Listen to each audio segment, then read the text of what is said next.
uždarykit Maksimos duris, nepirkit nieko iš Maksimo žmonės. Bet jie visi kaip pavinai, visi eina į Maksimą ir perka, ne? Ir klausimas. O kame problema? Problema žmoguje. Žmogus nesupranta, kad Numavičius jį sėkmingai gali apvogti ant mokesčių, jis gali nesumokėti mokesčių, mokesčių inspekcija pasirašys taikos sutartį ir jis sumokės tik pusę mokesčių, kas jam yra priklauso. Čia jūs kalbate apie tu kalbė apie tuos 5 milijonus. Tai 5 milijonus. Šiandien aš jums pateikiau čekiuką, dabar dar 3 čekiukus. Ne. Labai norėčiau parodyti, bet kai matomai atėjo programos upgrade'as ir sutvarkysim, negaliu parodyti to čekiuko, aš tiesą pasakius. Įsivaizduokit paprastą, jeigu matote, bet jūs dabar turite tą čekiuką po ranką, aš jums kur atsinčiau, galite pasižiūrėti, nes aš negaliu, nes dabar telefonė esu. Taip, matau. Tai dabar žiūrėkite, viršutinėje eilėje matote nuolaidą ačiū. Taip, 22,55. Tada žiūrėkite kitą nuolaidą, matote? 18 eurų. Dabar einame į apačią. Gautų nuolaidų suma yra 40 eurų 66. Gerai, dabar važiuojame į apačią ir žiūrėkite apačioje, kas yra parašyta. Yra parašyta suma be PVM ir suma su PVM. Taip, suma be PVM 167, su PVM 215. Tai va, tai ne, dar kartą, kiek yra PVM rašai parašyta? Viršui 48,29 eurų. 48, dėkim 50 eurų, apvalinkim. Ir suma be PVM? Suma be PVM 167.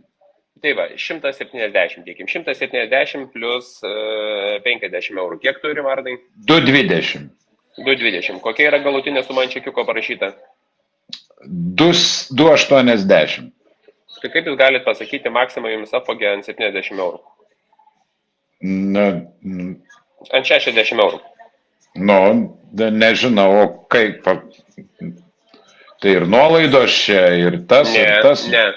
Vat, matote, 220. Ne, nesugebu. Tai va, žiūrėkite. Iš čekį sąskaitą, kai sudėdi viršui PVM ir be PVM sumą, ne? Tu gauni 220. O žmogus apmokėjo sąskaitui 280. Tai kas, nemėžta balai Maksimą? Žinot, kiek dabar aš turiu čekių? Aš dabar tokių žmonių turiu jau 7 čekiukus. Aš dabar paleidau per visą erdvę, kad man susiųstų čekiukus. Pasirodo, Maksima šitai pelnosi žmonių ir šitaip galimai vagia. Jūs galite įsivaizduoti, kiek per šventę žmonių tikrino savo čekiukus ir kiek žiūrėjo, ar jie tinkamai. Niekas remia, niekas. Atstovėję kilometrinės eilės, tu sumetei tą čekiuką greičiau namo. Taip, Remigijau, taip. Tai va, aš galiu pasakyti, o mes turėjome slaptą informaciją iš Maksimos grupės, kad taip galimai Maksima bando švenčių metu pasipelnyti iš gyventojų žmonių.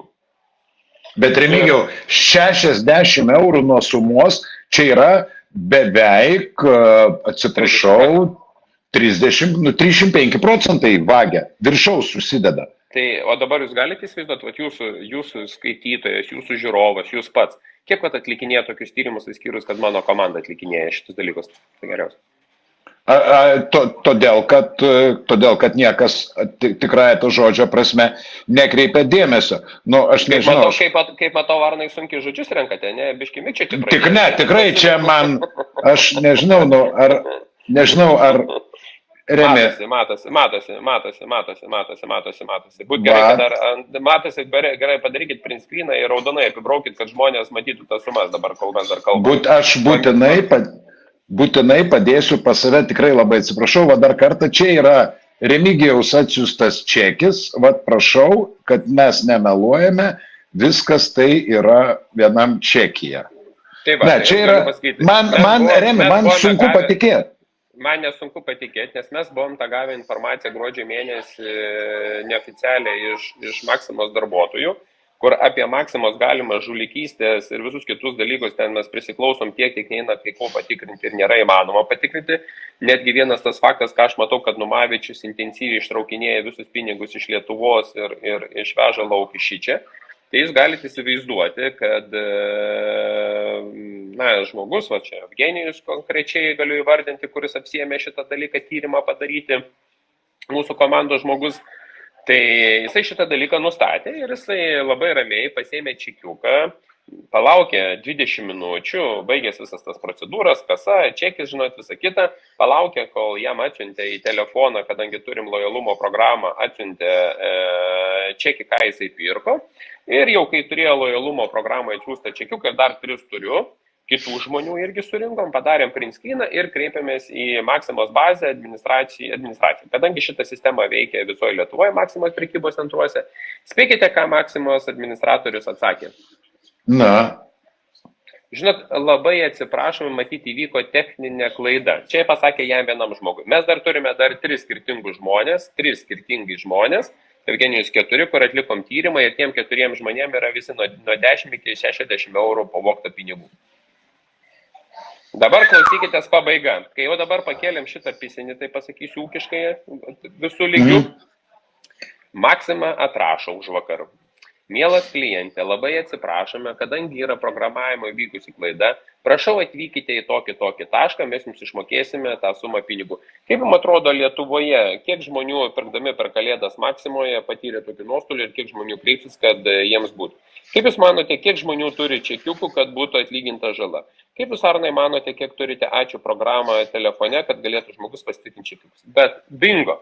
Po vakar kilų jau to skandalo, jau mes dasikapsim iki Maksimos, ten kai kam kelnės pradėjo stipriai drebėti, kaip žinote, ten spec tarnybos FNTT pakankamai dengia šitą įmonę ir ten draugų ryšių matyti yra akivaizdu daugiau, negu kad mes galim įsivaizduoti. Žmonėm iš ačiū programos pradėjo dinginėti jų čekiukai, būtent nuo gruodžio 21 iki gruodžio 31 dienos. Tas čekiukas, kaip matote, yra gruodžio 31 dieną, po 12 valandos yra įsigyti. Tai va, jūs galite įsivaizduoti, va, Žemaitaitis kovoja su tokiais mėšliais kaip Maksima, kurie galimai jų programėlė buvo kažkaip netinkamai apskaičiuota. ESO kaip netinkamai programėlė apskaičiavo, tai buvo 160 milijonų padaryta vartotojams žala. Tai kaip jums atrodo, kiek už vartotojams žalą padarė Maksima per šventinį laikotarpį? Remigijau, aš tau pasakysiu, kartais daugiau, kadangi ESO 160 milijonų ten, man atrodo, per 3 metus pavogė tą sumą, o Maksima čia tas gruodžio mėnesio apsipirkimai Maksimose ir ypatingai savaitę prieš Kalėdas iki naujų metų, tos 2 savaitės, ten yra milijardinės apyvartos. Bet tai... įdomu tai, Arnai, ką mes užfiksavome su kitais čekiukais, kad iki 100 eurų, jeigu tu apsipirkai Maksimai, tai paklaidų nėra. Ai, tu galėsi suskaičiuoti ir pamatyti. O iki 100 eurų mes suskaičiavom, kad tos aferos tokios nebuvo. Bet kas liečia sąskaitos, kurios buvo virš 100 eurų, visuose buvo realiai tokia paklaida iki 30-20%. Jo, čia... Ir tai gerbiamas Arnai, jau tai vyksta 3 savaitė ir kažkodėl tai joks Maksimos atstovas, jokia premjerė Šimonytė arba dar bet koks kitas gandragalvis iš šios vyriausybės nesugeba viešoji visuomenė atsiprašyti. FNTT kol kas tyrimų jokių nepradeda, prokuratūra tyrimų nepradėjo ir nepadarė jokių kratų, kad būtų šita sistema užkliumbuota. Kaip jums atrodo Lietuvoje, kiek tokių nupirktų sistemų vienokių ar kitokių principų gali būti ir žmonės apgaudinėjami? Remigijau, man tik tai vienintelis yra paaiškinimas šituo atveju, kad jeigu jokios spec tarnybos, tai yra FNTT ar prokuratūra neapsijama jokių tyrimų, tai vadinasi išdava viena, kad tie 60 eurų, kurie buvo galimai pavogti Maksimos, nors akivaizdu iš fiskalinio dokumento, kad tai yra pavogta, tai jie eina ir dalinasi su tom struktūrom ir politikais, kurie nekeltų triukšmo ir nepradėtų tyrimo. Vienintelis man paaiškinimas. O čia išlenda socialdemokratai, išlenda vardan Lietuvos, išlenda Liberalų sąjūdis, Laisvės partija ir konservatoriai, kurie sėkmingai finansinės paramas, kurie sėkmingai gaudavo visokius politinius palaikymus. Arba jiems sėkmingai būdavo priimamos kažkokios lengvatos. Prisiminkit Grybauskaitę, kaip grąžino PVM, GPM Maksimai, jeigu prisiminsite tą istoriją prie Razausko laikų. Jeigu aš neklystu, dar netgi Blinkevičiūtė buvo socialinės apsaugos ir darbo ministrė. Gal aš klystu, bijau aš dabar sumaišyti, tas datas reikėtų man dar susižiūrėti. Taip pat aš tiesiog jums, Arnai, parodau, kaip jūsų irgi rinkėjas arba jūsų burbulo žiūrovas, skaitytojas vėlgi šitais dalykais nesidomi.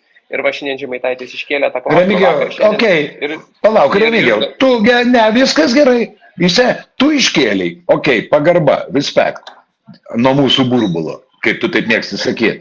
O pats tu ką? Praeitas kalėdas žiūrėjai? Nežiūrėjai. Žiūrėjau. Per užpraeitas kalėdas žiūrėjai? Nežiūrėjai. Buvo tokių dalykų? Buvo tokių dalykų? Manau, kad tikrai galėjo būti panašių dalykų. Nu tai va, tai... Manau, kad galėjo būti. Bet vis ką aš noriu sakyti, Arnai, aš dėl ko gal, aš noriu, kad visuomenė pradėtų kilti ir visuomenė suvoktų, kad kontrolė valdžios, tai yra, jūs neturite būti Jehovos liudytojai, ne, kurie sako, man, tarkim, Virgis yra Jehovos liudytojas ir jisai sako, žinai, jūs nedalyvaujate rinkimuose.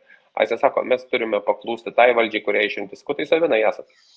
Aš sakau, kodėl? Sakau, jūs debilai esat.